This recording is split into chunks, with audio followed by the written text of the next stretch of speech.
Yeah, no, that's very true. You got some great tone too. We got to talk about when the hell are the Wylde Audio amps coming out, man?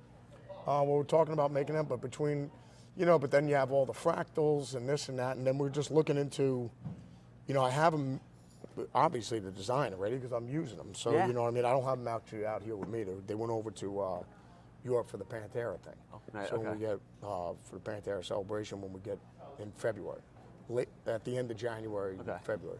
So, but I mean, obviously those are just a bulked up design on my original Marshall.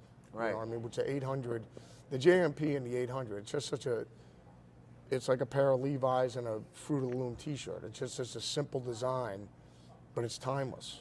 It really is. It's just any of my friends that play through it's guaranteed to sound good. What's funny about that, kind of skipping back here, they give you at the end of these magazines the charts, best-selling amps, guitars of that time.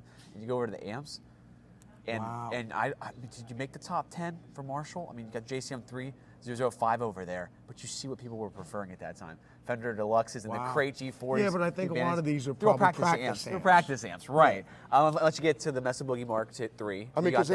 Practice amps is a, like I'm saying, if we're going to be making them and we're going to go into business, are we going to sell a rotary phone or what are we going to, you know what I mean? Right.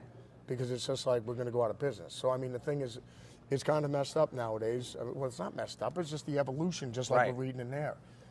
Practice amps will be able to sell them. It's just like when I sold, when I was with Gibson, between my Epiphones and the Customs, which both of them are great guitars. So, I never had one where I was like, the craftsmanship on all of them were crushing all the time.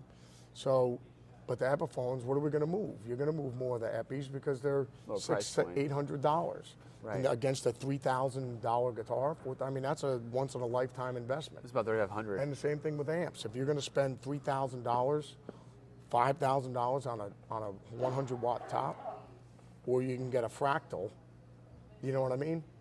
I'm just saying that a head, two heads and two cabinets, you can play here, Madison Square Garden, you could play festivals, stadiums.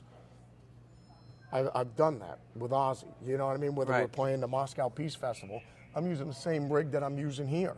Yeah. Or whether I'm playing the Viper Room with Zakk Sabbath, where I'm playing in front of 80 people, or I'm playing in front of 400,000 people. It's the same rig. It's just you're doing front of house and you're just bringing it up through the PA. So, like you said, that's a once in a lifetime purchase. Maybe though we could do small batch runs. Well, there are people out there, I'm sure. But that's the whole thing. It's just like if I'm going to go into business doing it, you got to weigh the options here. What are we going to do? Obviously the practice amps, you would move more, like you said, in here, practice amps. You're going to sell more of a small Marshall practice amp than we are a $4,000 top. Right. And then you got to buy the cabinet. Then you got to travel with it. It's amazing how many bands I see, even when we're out on the road with the Pantera celebration. I'm like the only guy I know that uses heads and cabinets now. The majority of the guys I know now are just using all fractals. Neural, fractal. Yes. Yeah, Kemper stuff. Even when we're out on the road, Kenny Wayne Shepherd with the Experience Hendrix. Kenny was going through, he's using his amps from home that he recorded in the studio, going through his fractal. So he didn't have to bring them out on the road. So that's what I'm saying. Is that a route you would ever consider taking? I love what I have. So and pushing air is a good thing. Yeah, I don't even need it so it's that mind-numbing loud.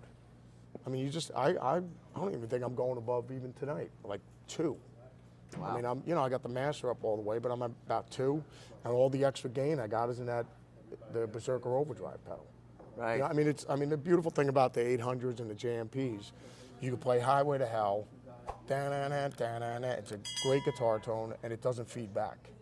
But if you want that extra sustain, you just step on the pedal. Right. And now you can hold the A, just like Nigel. Go out for lunch, have a bite, and then come back, and it's still sustaining. There you go. There you go. Solved. Still a bit of Striper love in here, too. Yep. I want to get to this article, because we're going to skip a little ahead. I always love this stuff.